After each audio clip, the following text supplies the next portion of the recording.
In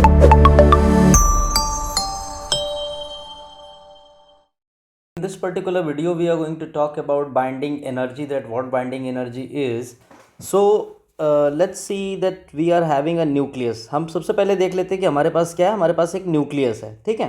तो सबसे पहले हम एक न्यूक्लियस ले लेते हैं. Let's say this is our nucleus, ठीक है.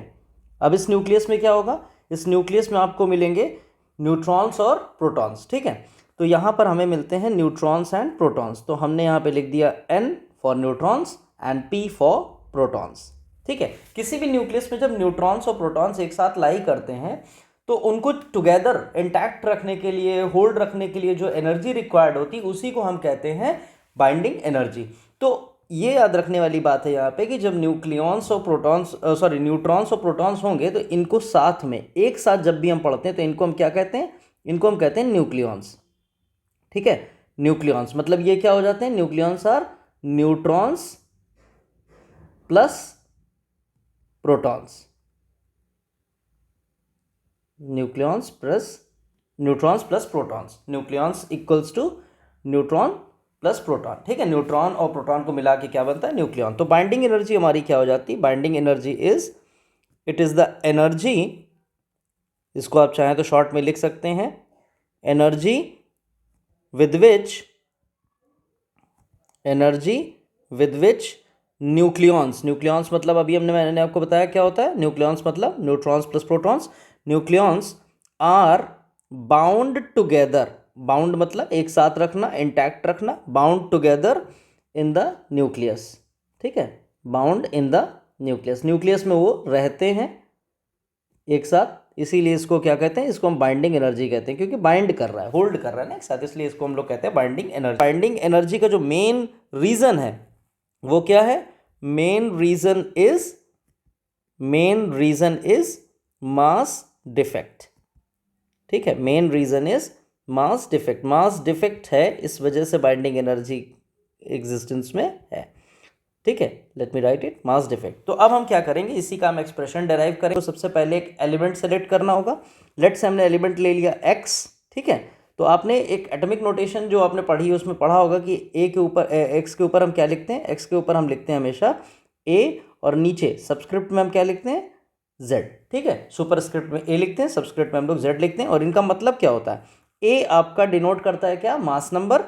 a आपका है मास नंबर, ठीक है. और z आपका क्या होता है, z आपका होता है एटॉमिक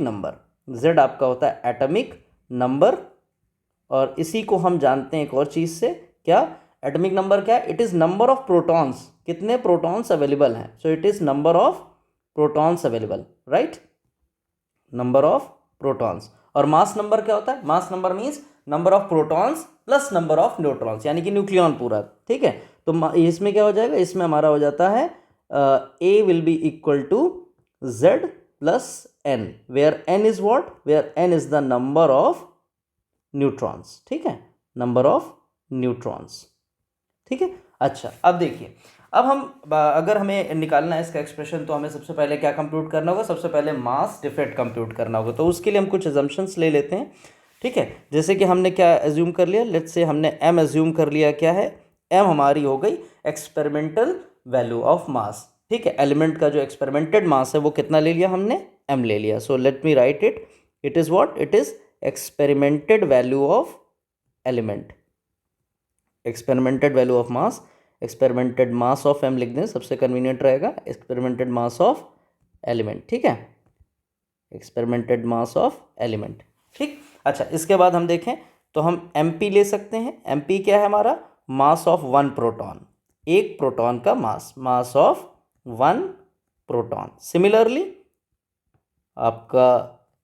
आपका इंट्यूशन काम करने लगा होगा, बिल्कुल सही. mn क्या ले लेंगे, mn आपका हो जाएगा मास ऑफ वन न्यूट्रॉन, ठीक है, मास ऑफ वन न्यूट्रॉन, ठीक है. तो अब मास डिफेक्ट अगर हमको बात करनी, तो मास डिफेक्ट हम लोगों ने पढ़ा हुआ है क्या है, मास डिफेक्ट हमें पता है क्या होता है. तो जल्दी से हम पहले लिख देते हैं, फिर आपको बताते हैं मास डिफेक्ट क्या होता है. Let me right it.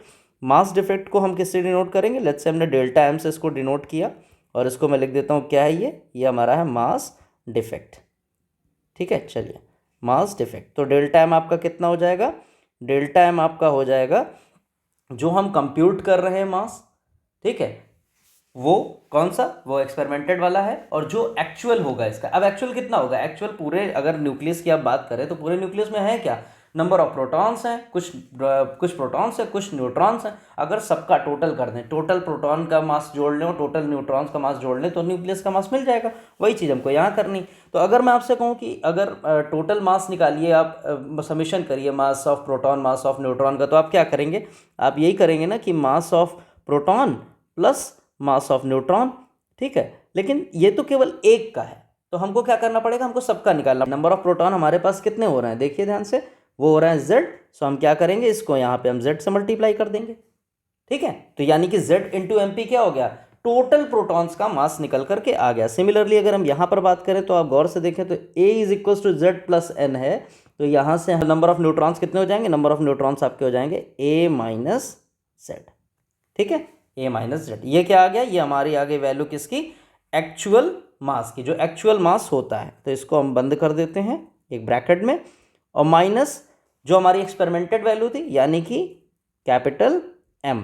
तो अगर आप गौर से देखें तो ये क्या है, ये आपका इतना पार्ट क्या डिनोट कर रहा है, इतना पार्ट आपका डिनोट कर रहा है एक्चुअल मास को, ठीक है। ये आपका डिनोट कर रहा है किसे, एक्चुअल मास को। और ये किसको डिनोट कर रहा है, ये हमारी ये एक्सपेरिमेंटेड वैल्यू है जो ये हमने देख रखी थी, ठीक है। तो आई गेस ये क्लियर हो गया होगा आपको। अब देखिए मैंने आपको बताया ना कि मेन रीज़न जो है वो क्या है, मास डिफेक्ट ही है। तो यही मास डिफेक्ट आपका क्या होता है, बाइंडिंग एनर्जी को राइज देता है। तो बाइंडिंग एनर्जी का जो एग्जिस्टेंस है, या जो बाइंडिंग एनर्जी होती है वो किसकी वजह से आ जाती है, डेल्टा एम की वजह से। यही डेल्टा एम आपका यानी कि कन्वर्ट होकर के क्या बनता है, बाइंडिंग एनर्जी। तो मैं यहाँ पर लिखना शुरू कर देता हूँ कि बाइंडिंग एनर्जी क्या होगी हमारी, binding energy will be delta m into c square, ठीक है, delta m into c square. तो अब यहाँ पर अगर आप लिखेंगे वैल्यू तो क्या हो जाएगी, डेल्टा एम की वैल्यू लिख दीजिए, it will be Z M P plus A minus Z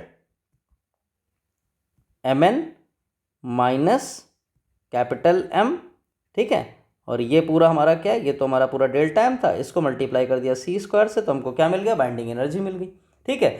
अब ये तो हो गई हमारी binding energy, total binding energy. लेकिन अगर हमें बाइंडिंग एनर्जी पर न्यूक्लियॉन निकालनी है, ठीक है, बाइंडिंग एनर्जी पर न्यूक्लियॉन का मतलब क्या, एक न्यूक्लियॉन क्या होगा, एक न्यूक्लियॉन हमारा होगा एक प्रोटॉन प्लस एक न्यूट्रॉन। ये देखिए ये एक्सप्रेशन लिखा हुआ है ना, nucleon equals to number nucleons equals to neutrons plus protons.